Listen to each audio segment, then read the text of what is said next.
The mainstream media reports that Google is funneling its money to a P.O. box in Bermuda. P.O. Box 6 bitch. This confirms the speculation surrounding Google Chrome's logo. That is to say that Google has been peddling the mark of the beast in plain sight. Just like Lucent Technology, also known as Lucifer Enterprise, whose former headquarters was at 6 bitch 5th Avenue, New York. You couldn't make this stuff up if you wanted to, and the reason this is being done should be obvious to you, as these companies, Google and Lucent, are giants in the telecommunications field, and therefore it gives us a feel as to what these companies are thinking about. They're thinking about evil. They're thinking about destruction, about being diabolical.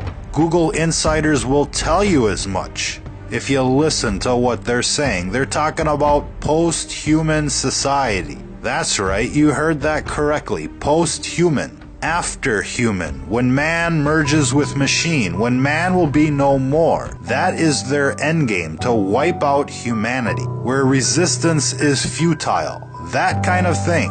That's what they're thinking about. That's what they want to bring into the world. And that brings us back to what we were talking about yesterday. The weaponization of cell phone towers.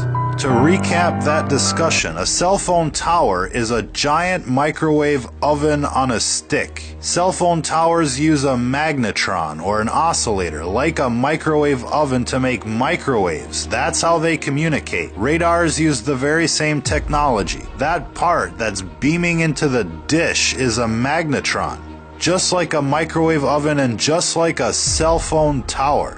Now let's do a quick comparison to put things into perspective so that you can appreciate, so that you can wrap your mind around what we're trying to tell you here. 2 hair dryers together use about 2,000 watts of power, or 2 kilowatts. That's the same amount of power a telecommunications satellite uses to send a signal 20,000 miles away back to Earth. So 2 hair dryers equal the power used by a communications satellite to broadcast the length equivalent to the entire planet. And the Earth is about 20,000 miles wide. To broadcast the entire Earth, it takes 2 kilowatts, 2 hair dryers. Now a microwave oven uses 1,000 watts or 1 kilowatt. Here's the damage 1 kilowatt can be done by somebody when they take a magnetron out of a microwave and turn it into a ray gun. This is just a small example of a low-tech weapon running on 1,000 watts. Then you have these things here, these huge towers of death.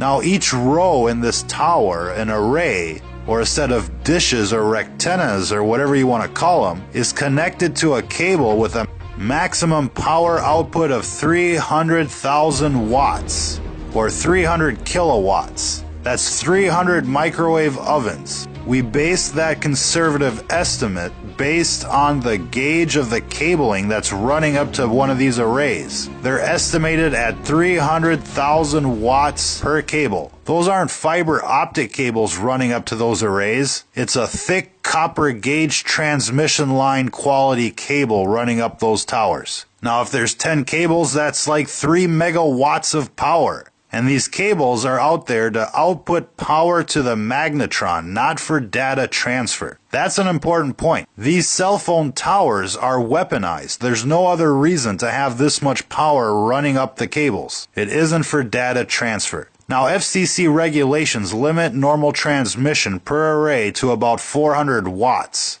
To put that into perspective, 1 watt from your phone can go 25 miles to the nearest tower. A 1,000 watt magnetron on a stick can blow shit up. And these towers have a 300 kilowatt power line running up to each rectenna. And who knows, there could be an amplifier at the top of these towers that steps up the power even more. The point is here, ladies and gentlemen, is that these companies, like Lucent and Google, could turn up the juice at any time and nuke a town. They could nuke the entire country without any warning, without anybody being able to protect themselves. They could cook them like a boiling frog in the middle of the night. This infrastructure is not only in place, it's built up with multiple levels of redundancy. Every big city has thousands of these death towers. And all that needs to happen is for an AI from Google or whoever to come in and nuke everybody at once and take over. Who out there remembers that movie Terminator? Well, Google doesn't have to send a Terminator to every door or launch a nuclear strike. It can just turn on these cell phone towers to maximum and cook everybody within the city limits within an hour. And then just send in the Terminators to mop up the countryside. And if it isn't Google that does it, it can be somebody else, like the real people that brought us 9/11. Or better yet, say we elect somebody that's batshit crazy evil. They could fake a reason to turn on the last line of defense. The anti-foreign invasion, anti-zombie apocalypse defense network. Oh, these contingencies are out there, ladies and gentlemen. Like a nuke in every city, a nuke from each side, so that makes it at least 2 nukes per city in the world right now. That's how serious things are. That's how the clandestine world works. Add in these cell phone towers of death and the question becomes why? And the answer is because when they're ready, they'll end it all and move on to reconstruction of the post-human age. Our only possible defense is to stop them now, to stop them from getting what they want, which is the technology that lets them go post-human. They need a super AI, a drone army, a clone army, an army of Terminators, and a fully automated workforce. And the technology that lets them upload into the Borg hive mind and become an avatar forever.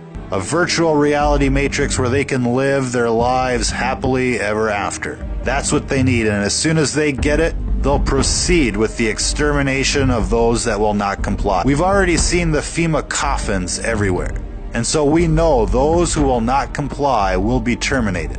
And the end game is clear. They want to go post-human. This scenario isn't 200 years away. It's right around the decade. What's important to remember here is that technology is punishment in disguise. It all has a side effect, and it's obvious that these companies that are running this technology, they are not our friends. Worse yet, they run our government. They control our food supply, our water supply, our air supply, but have no doubt their end game is the death of humanity. And so when you look at these cell phone towers of death, remember what you're looking at. There is no hiding from these towers, even though they try to hide these towers from your eye's view. Because they do not want you to see how outnumbered and how outplayed and how ready for the slaughter you actually are.